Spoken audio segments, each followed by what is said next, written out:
이제 하나님 말씀 함께 나누겠습니다. 우리 가능하신 분들은 자리에 일어나셔서 함께 하나님 말씀을 읽도록 하겠습니다. 오늘 말씀 요한복음 13장 1절에서 10절입니다. 저희 한 목소리로 읽겠습니다. 시작. 유월절 전에 예수께서는 이 세상을 떠나 아버지께로 가실 때가 됐다는 것을 알고 계셨습니다. 예수께서는 세상에 있는 자기의 사람들을 사랑하시되 끝까지 사랑하셨습니다. 저녁 식사를 하는 동안 마귀는 이미 시몬의 아들 가룟 유다의 마음속에 예수를 배반할 생각을 넣었습니다.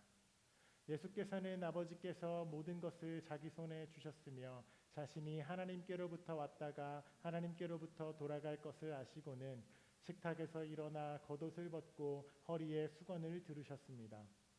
그러고 나서 대야에 물을 담아다가 제자들의 발을 씻기시고 허리에 두른 수건으로 닦아 주셨습니다. 예수께서 시몬 베드로에게 다가가셨습니다. 그러자 베드로는 주여 제 발도 씻겨주려 하십니까? 하고 말했습니다.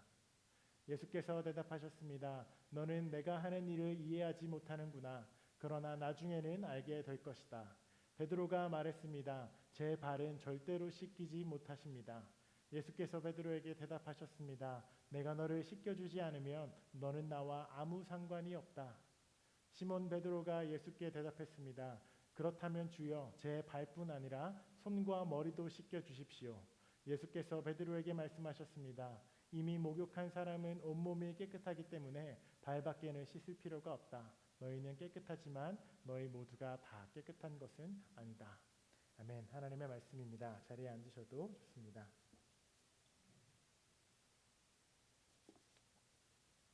오늘부터 우리는 기독교 고전 그리스도를 본받아 토마스 아켄버스의 책을 함께 읽어가면서 우리가 본받아야 하는 예수님의 모습들, 예수님의 성품, 예수님의 삶, 그분의 가치들에 대해서 우리가 함께 배우고 나누려 합니다. 지난주에 예배를 마치고 이제 장례가 있어서 저희가 카페로 이동을 해서 몇 분이 모여서 함께 새해 결심들, New Year Resolutions에 대해서 이야기를 나눴습니다. 작심삼일이기도 하고 또 몇 주간 진행되고 있는 것들이 있었는데 공통적으로 하나같이 겹치는 것이 하나가 있었어요. 바로 뭘까요? 새해 결심에 꼭 포함되는 것 뭐가 있을까요?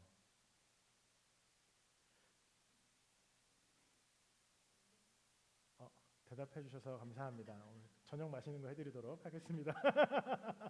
네, 바로 건강과 운동이었어요. 그래서 저 역시도 새해가 되면 가장 뜨겁고 열정적으로 계획을 세우는 것 중 하나가 바로 운동을 하고 이렇게 식단을 관리하는 그런 일이었습니다. 물론 매년 성공적으로 마무리를 못하는 해가 거의 대부분이긴 했어요. 그래도 한 겨울 한 몇 달 하면 되게 잘하는 거였는데 그래도 안 하는 것보다는 몇 주라도 하는 게 낫겠지라는 마음으로 매년 연말이 되고 새해 초가 되면 열심히 운동도 하고 조금 더 깨끗하게 먹어보려고 그렇게 애를 씁니다. 저뿐 아니라 굉장히 많은 분들이 건강이나 운동과 관련된 계획들을 다 세우셨을 거라고 그렇게 들었는데 각 사람마다 이제 하는 운동 루틴이나 추구하는 운동의 방향이 다 다르겠지만 온라인이든 오프라인이든 우리는 이렇게 요즘엔 너무 어플도 잘 돼 있어서 어플이나 코치나 유튜브나 프로그램 등을 통해서 운동을 배우고 그런 것들을 이용하죠.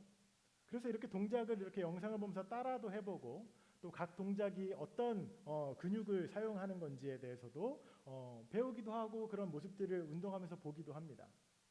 그런데 몇 년 전과 올해 새로 시작한 운동을 하는데 저에게 조금 다른 부분이 생겼어요. 뭐가 생겼냐면 유명한 운동 동작들 있잖아요. 스쿼트나 데드리프트, 벤치프레스 이런 유명한 동작들을 할 때 올바른 자세와 주로 잘못된 자세들에 대해서 제가 이미 거진 다 알고 있습니다.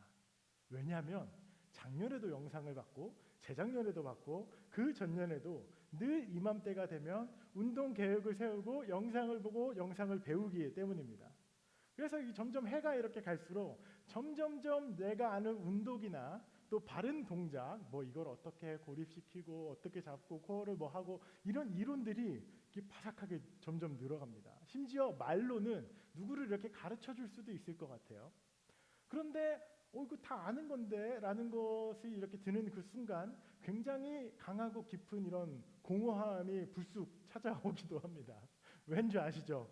이 동작을 머리로는 다 아는데 이거 앞에 영상에서 코치들이 하는 것처럼 이렇게 FM으로 이렇게 수행하고 실제로 내가 운동을 하는 거랑 내가 하는 거랑 점점 거리가 생겨요. 이렇게 하면 안 되는데 저렇게 안 돼. 이제 이런 동작이 점점 늘어가는 겁니다.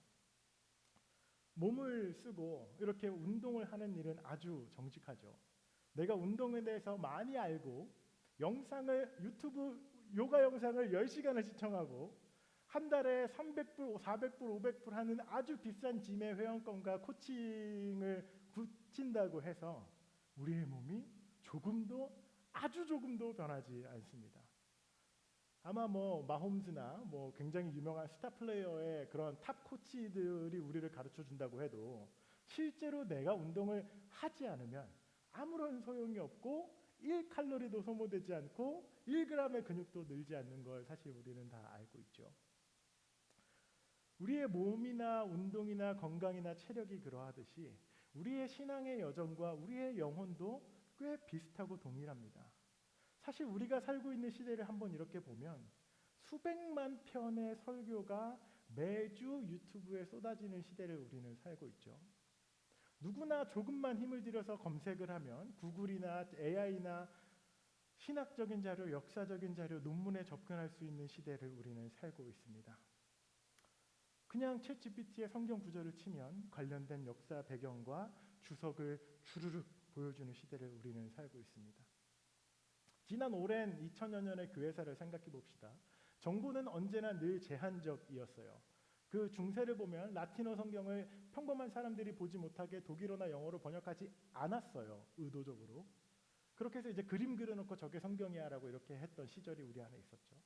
그런 중세 시대를 넘어서 특정 인물들이나 성직자들이나 목회자들이 성경을 주석하고 신학적 연구를 하면서 이렇게 설교를 하던 그 수백 년의 시간을 지나서 여러분, 저는 지금 굉장히 새로운 시대를 우리가 마주하고 있다고 생각하는데 우리의 모두의 손 안에 성경을 가지고 있을 뿐 아니라 성경에 대한 지식이나 기독교 교리가 접근 가능한 시대를 우리는 살고 있습니다. 1분 정도만 드리면 꽤 설득력이 있고 꽤 공신력이 있는 신학적 자료를 우린 다 볼 수 있어요. 오픈 AI 시대라고 하죠. 그런데 그 새로운 시대를 사는 우리가 아이러니하게 15세기 초에 기록된 그 책과 그 토마스 아켄퍼스라는 수도사의 이야기를 돌아볼 때 우리 안에 굉장히 묘하게 아이러니한 울림들이 있는 부분들이 있습니다. 오늘 설교 말씀은요, 이 책의 1장과 2장으로 함께 읽어내 보려고 합니다. 1장의 제목이 이렇습니다. 그리스도를 본받고 세상의 모든 헛된 것을 경멸함이라는 소제목이 있어요. 그 챕터에서 아켄퍼스는 이렇게 기록합니다. 제가 책을 좀 읽어보겠습니다. 그리스도의 가르침은 어떤 가르침보다 뛰어나다. 그리고 하나님의 영, 성령을 소유한 자는 그 안에서 숨겨진 만나를 발견할 것이다. 그러나 실제로 많은 사람들이 그리스도의 복음을 자주 들으면서도 변화받는 일은 아주 적은데 이는 그들 안에 그리스도의 영이 없기 때문이다. 누구든지 그리스도의 말씀을 온전히 통감하며 이해하고자 한다면 자신의 삶을 그리스도의 삶과 전적으로 일치시키려고 노력해야 한다. 분명히 말하지만 고상한 말이 사람을 거룩하고 올바르게 만드는 것이 아니다. 오직 덕 있는 삶이 그를 하나님 앞에서 사랑스럽게 만든다. 중세 후기의 영성가이자 수도사였던 그 사람이 그 수도사는 우리의 신앙의 여정이 많이 알고 자주 듣는 것으로 완성되지 않는다는 것을 굉장히 분명하게 우리에게 가르치고 있어요. 이 가르침은요, 오늘날 우리의 삶을 이렇게 보면 더 많이, 더 빠르게, 더 자주 많은 것을 듣고 배울 수 있는 우리에게도 동일하게 적용되죠. 또한 이렇게도 말해요. 그리스도의 영이 없기 때문이다. 그리스도의 말씀을 온전히 이해하려면 그리스도의 삶과 자신의 삶을 전적으로 일치시키려고 노력을 해야 된다라고 그렇게 이야기하거든요. 그래서 이 아켄퍼스가 말하는 요지가 하나님을 알고 배우는 것이 무가치하다거나 무의미하다는 것이 아니라 오히려 그는 생애 전체를 들여서 하나님을 배우고 가르쳤는데 그의 요지는 그 지식이, 그 알미, 그로 인해 형성된 신앙인들의 고상한 말이나 교회 안에서 통용되는 개념이나 단어나 그 문화가 우리를 자연스럽게 거룩하고 올바르게 만드는 일이 아닐 수 있다라고 이야기하는 것입니다. 그는 분명히 말하죠. 우리의 삶이 예수 그리스도를 따라서 닮아가는 실제적인 삶의 선택, 그로 인한 수고와 책임과 선택이 우리를 하나님 앞에서 사랑스럽게 만들어 갈 것이라고 이렇게 이야기하고 있습니다. 앞서 이야기했던 우리가 수많은 운동 영상을 본다고 우리의 몸이 건강해지지 않는 것처럼 우리의 신앙생활 역시도 비슷해요. 우리가 많은 것을 알고 보는 것이 우리의 영적 성숙으로 자동으로 연결되지는 않습니다. 만약에 그렇다면 더 많은 정보를 가지고 있는 우리 이 현대인들은 이전의 그 어떤 세대보다 그리스도인들보다 경건하고 성숙하며 그리스도인들을 닮은 모습이어야 하지 않겠습니까? 부끄럽지만 우리는 그래서 두렵고 떨리는 마음으로 아주 정직하게 마주해야 될 영적 현실이 있다라고 생각이 들어요. 우리는 그리스도인의 말씀을, 성경 말씀을, 지식을, 종교를, 문화를 단순히 배우고 소비하는 지식인인지 아니면 우리는 정말 그리스도를 닮아가고 따르는 신앙인인지 우리의 내면과 우리의 삶을 면밀히 들여다보아야겠습니다. 우리 안에 함께 하시는 그 그리스도의 영, 성령을 우리가 따라서 살아갈 때 그리스도의 삶과 가르침이 우리의 자신의 삶과 선택과 일치시키려는 그 하빌의 순종과 애씀의 걸음들이 우리를 성숙한 그리스도인으로 만들어 간다라는 것이죠. 때문에 여러분, 우리 신앙생활의 척도는 나의 감정이나 나의 자기 확신이나 지식에 있기보다 여러분, 우리와 가장 가까운 사람들을 통해 증명됩니다. 한자어 중에 인경이라는 말이 있죠. 사람 인자의 거울 경자예요. 사람을 통해서 보는 거울이라는 뜻입니다. 결국에 우리와 가장 가까운 사람의 얼굴을 통해서 가족이나 친구나 가장 가까운 사람의 얼굴을 통해서 말과 행동을 통해서 우리의 삶이 그에게 그녀에게 예수 그리스도의 흔적과 성품과 인격이 드러나고 보여지는가? 결국 우리가 누구인지는 인경, 상대방의 얼굴과 또 나의 얼굴을 마주하면서 우리는 실제를 마주할 수 있습니다. 오늘부터 우리는 이 책을 통해서 그러면 우리는 어떤 예수님의 성품을 배워가야 하는가? 우리의 삶에 일치시켜야 할 그리스도의 덕목과 성품은 무엇인가를 하나하나 살펴보려 합니다. 그 첫 번째 주 오늘 함께 나누고 싶은 부분은 챕터 2, 우리가 본받을 예수 그리스도 겸손의 모습입니다. 오늘 우리가 그 그리스도를 우리의 삶의 선택과 일치시키려는 노력에서 그러면 우리는 어떤 예수님의 모습을 일치시켜야 되지? 오늘 우리는 요한복음 13장 본문을 통해서 예수께서 잡히시기 전날 밤 제자들과 함께 식사를 나누면서 베드로와 그의 제자들의 발을 씻겨주신 이야기를 통해서 예수님의 성품을 우리가 한번 이렇게 들여다보려 합니다. 지난 애드벤트 대강절 시즌을 보내면서 우리는 예수님께서 참 하나님이시고 우리를 위하여 스스로 종된 모습으로 오신 전능자, 창조주, 구속주이심을 우리가 함께 나눴습니다.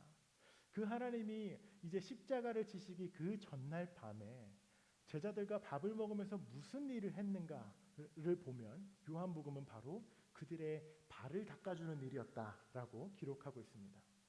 이 예수님 당시에 이렇게 발을 씻겨주고 발을 닦는 일은 오늘날 무슨 스파를 가서 페디큐어를 받거나 이 발 마사지를 받는 거랑은 완전히 다른 개념의 이야기입니다. 그 당시에 이 사람의 발은 가장 많이 오염되고 가장 더러운 것으로 여겨졌고 실제로도 그랬습니다. 상상해 보십시오.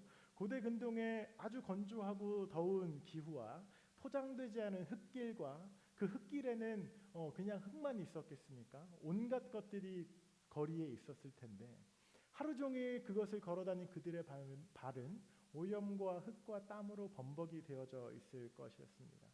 그래서 8절에 베드로는 예수님께 이렇게 말하죠. 제 발은 절대로 못 씻깁니다. 내 발은 안 돼요. 뭐 나머지는 알아서 하세요. 근데 제 발은 절대 안 돼요. 무슨 일이 있어도 예수님 지금 뭘 하려는지는 모르겠지만 어떻게 우리의 랍비, 우리의 선생, 우리의 그리스도, 곧 왕이 되실 메시아가 지금 제자들의 발이나 씻기겠다는 게 말이나 됩니까? 말도 안 되고 혹시라도 이게 소문이라도 나면 나도 곤란해집니다. 나도 안 됩니다. 이거 이상한 거예요. 하지 마세요라고 예수님에게 이야기합니다. 근데 예수께서 그 베드로의 말을 듣고 이렇게 말씀하시죠. 야 베드로야, 내가 너를 씻겨주지 않으면 너 나랑 아무 상관없다. 너 나랑 되게 우리 그런 관계 아니야? 너 나랑 아무 상관없는 거야라고 이렇게 예수님께서 말씀하세요. 너희가 나를 선생이라고 부르고 랍비라고 부르는데 옳은 호칭이야. 맞아. 그런데 나는 너의 선생이 맞는데 나는 그래서 너희들의 발을 씻겨줄 거야. 왜 씻겨주냐면 내가 너희들의 발을 이렇게 씻겨준 것처럼 너희도 서로 다른 사람들의 발을 그렇게 씻겨줘야 돼. 내가 너희에게 이렇게 본을 보여준 것처럼 너희 한 명 한 명도 그렇게 하고 발을 씻겨줘야 돼. 그러면 너희가 복이 있을 거야. 내가 지금부터 보여줄게 라고 말씀하시고 허리에 수건을 두르고 제자들 앞에 무릎을 꿇고 한 명 한 명 발을 씻기기 시작하십니다. 오늘 이 요한복음 13장을 통해서 보여주는 예수님의 성품과 모습은 섬김과 겸손입니다. 예수께서는 그의 제자들에게 너희가 서로 섬기고 서로 우월해지려고 하지 말고 스스로 더 낮아지고 남을 나보다 더 낮게 여기고 겸손하게 살아가고 섬기라고 가르쳤습니다. 그뿐 아니라 자신의 행동과 선택을 통해 제자들이 발을 씻기면서 분명히 보여줬죠. 그 목적도 아주 깔끔하게 말씀하셨습니다. 너희도 그렇게 가서 하라고 내가 지금 너한테 그렇게 하는 거야. 그리스도를 본받아 설교 시리즈 첫 주일에 우리가 본받을 그리스도의 모습이 바로 이 제자들의 발을 씻기는 예수님의 모습입니다. 딱 그 장면. 예수께서 제자들의 발을 씻겨주는 일은 단순히 따스한 우정을 나누는 일이 아니었죠.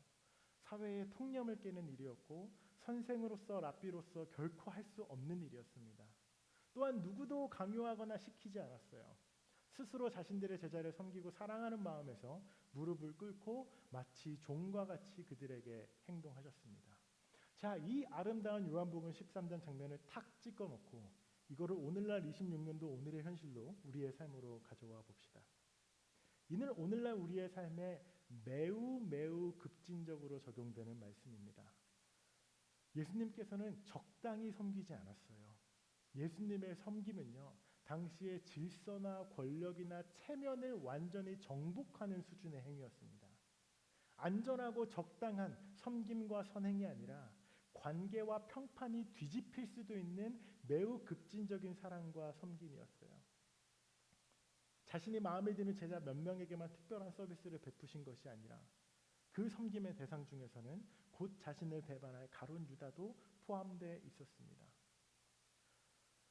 상대의 가장 어둡고 가장 지저분하고 치명적인 부분에까지 손을 뻗어서 섬기고 돕는 일, 나에게 주어진 책임과 의무의 영역을 넘어서 안 해도 될 일들을 기꺼이 자발적으로 사랑으로 하는 일, 때로는 아주 넓은 마음으로 가룟 유다의 발을 씻겼던 예수님의 마음처럼 그 존재 자체를 마음으로 담아내고 포용하고 용서하는 일, 나보다 때로는 부족하다고 생각이 되고 나보다 어리고 또 때로는 나보다 약한 이들 앞에서 무릎을 꿇고 그들의 눈높이로 내려가 사랑으로 눈을 맞추는 일. 우리는 종종 어떠한 선행을 하고 싶은 마음이나 또 가슴 깊은 곳 어떠한 우월감이나 고상한 섬김과 봉사와 나눔은 종종 할 수 있을지 모르지만 예수님께서 보여주신 이 섬김의 경험은요, 모든 경계와 고상함과 불편하지 않는 그 선을 완전히 넘는 섬김이었습니다. 결국 그 섬김이 보여주는 그 상징이 그 다음날 제자들을 향한, 온 세상을 향한, 그리고 저와 여러분을 향한 십자가로 연결이 되는 사랑, 그 희생의 걸음입니다. 오늘 우리가 닮고 따르고 일치를 위해서 기도하고 생각하고 행동해야 할 영역은 바로 섬겼던 랍비 예수님의 모습입니다. 그분의 삶입니다. 우리는 오늘 겸손하게 제자들을 섬겼던 마음 넓고 자비로운 리더 이 예수님을 보고 대단하다, 감탄하고 감동받고 동경하는 것, 이것을 목적으로 오늘 말씀을 나누는 것이 아닙니다. 분명히 말했죠. 그 처음에 아캠퍼스가 예수 그리스도의 삶을 자신의 삶과 일치시키려는 노력을 할 때 우리는 하나님 앞에 사랑스러워져 갈 것이다 라고 신앙생활의 여정의 본질을 그가 말했습니다. 오늘 우리는 겸손하게 제자를 섬긴 그 예수님의 모습을 그 목적처럼 우리도 예수님과 같이 다른 이들에게 그렇게 섬기고 행동하고 때로는 움직이고 땀 흘리고 마음 쓰고 우리의 머리의 이해가 마음에 다다르고 결국 우리의 마음과 우리의 행동과 소비와 말과 선택과 자발성이 완전히 변화되는 그 경험, 예수님께서 우리에게 하라고 하신 그 말씀을 순종함으로 행동하는 것, 그분을 따라 닮아가는 것, 그렇게 하는 것이 내가 너희를 섬겼던 것처럼 너희도 그렇게 다른 이들을 사랑하고 섬기라는 예수님의 말씀을 소화하는 것이겠습니다. 때문에 오늘 말씀을 우리가 마무리하면서 여러분 혹시 지금 마음속에 말씀을 들으면서 생각나는 섬김의 자리나 섬김의 대상이 있으십니까? 지금 마음속에 드는 이 사람 내가 몇 주 전, 며칠 전, 몇 달 전 그저 이렇게 스쳐 지나갔던 그 사람이 될 수도 있고 아니면 아주 오랫동안 좀 마음에 이렇게 하나님께서 하라고 말씀하시는 것 같은 그러한 섬김의 대상이나 영역들이 있습니다. 시간이 지나면 우리는 지금 드는 이 마음을 실천하고 용기 내어서 움직이기보다 조금씩 잊혀져 가기도 하고 또 그것을 은연중에 기다리기도 하고 어물쩍 넘기기도 합니다. 지금 성령님께서 여러분 마음에 생각나는 그러한 사람이나 섬김의 대상, 책임의 대상 그러한 것들이 있다면 그 사람들을 위해서 함께 기도하고 그렇게 그들을 위해서 섬기는 발을 씻는 행동으로 우리가 나아가야 하겠습니다. 우리의 믿음은 고상한 말과 지식에 있지 않습니다. 무릎을 꿇고 발을 씻기는 수고와 번거로움에 있습니다. 기꺼이 예수님을 따라서 그 불편함을 기쁨으로 사랑으로 즐겁게 이뤄가시는 우리 모두가 되었으면 좋겠습니다. 그래서 이번 한 주 예수님처럼 그렇게 섬김과 급진적인 사랑으로 우리의 삶을 좀 손해봅시다. 우리의 삶에 시간도 좀 손해보고 물질도 좀 손해보고 그렇게 예수님처럼 사랑을 보여주는 우리들 되면 좋겠습니다. 우리 함께 기도하겠습니다. 이 시간 첫 번째로 기도하실 때 발을 씻기는 예수님의 모습을 상상하고 우리가 함께 기도해 보겠습니다. 사실 제자들의 발을 씻겼던 그 예수님의 그 이야기는 오늘 여러분과 우리를 향한 이야기이기도 합니다. 만약 우리가 그 자리에 그 시간에 있었으면 예수님은 주저함 없이 여러분의 발도 잡으셨을 겁니다. 우리 모두를 위해서 십자가를 지셨던 그 그리스도의 사랑이 그 섬김이 사실 우리에게 먼저 주어진 사랑입니다. 우리가 먼저는 이 사랑과 우리를 향한 그리스도의 섬김을 깊이 깨닫는 은혜를 경험해야겠습니다. 이 시간 먼저 기도하실 때 하나님 우리의 삶에 하나님 저의 발을 씻겨주셔서 감사합니다. 하나님 제 삶에 가장 어둡고 더럽고 가족에게도 그 누구에도 말할 수 없고 말하기도 힘든 그 어두운 영역까지 예수님 씻겨주시고 손으로 잡아주시고 용서해 주셔서 감사합니다. 그 사랑과 그 발이 여러분에게 먼저 실제가 되고 은혜가 되어야 합니다. 우리 시간 먼저 그 하나님의 은혜를 기억하며 감사 기도를 드리도록 하겠습니다. 함께 기도할까요? 하나님의 시간 기도하며 나아가는 것은 사실 예수께서 잡으신 그 더러운 베드로의 발은